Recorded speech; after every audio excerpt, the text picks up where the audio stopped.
The major changes are just an increasing regulatory control, so there's more enforcement and more implementation of regulations. Whereas in the past it was relatively lax, the environment, and a lot of times businesses could operate in a grey zone. Sometimes now maybe this grey zone actually might be termed to be non-compliant anymore. So we're seeing, certainly in the area of corruption, and in particular of antitrust legislation, a lot more cases and investigations into foreign companies. You saw the focus, I think, started in particular with foreign companies with infant formula, and it moved to pharmaceuticals and medical devices, and following into the automobile sector. These were the big ones. And you can see for them, they're all linked really by one thing, and this was consumer prices and high prices in these regards as well. They're also quite sensitive areas, so it's something where the government is very interested in terms of healthcare reform, for example, where pharmaceutical prices and healthcare prices in general are skyrocketing.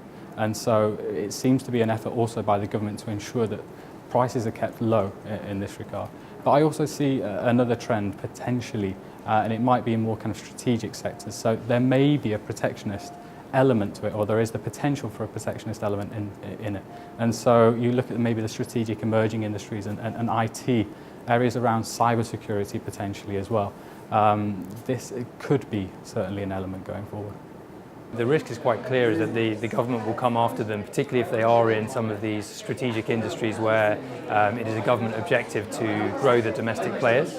Some of the things that companies can be doing to prepare themselves are to look at their preparedness, conduct an audit of their compliance and their risk exposures, and from a communication standpoint, they need to ensure that they are prepared to react to these sorts of situations. I think one of the things from the experience I've had working with clients as well is that they understand who the different government stakeholders are in these situations. So if you take antitrust, for example, there's a number of different government bodies in China who are involved in this.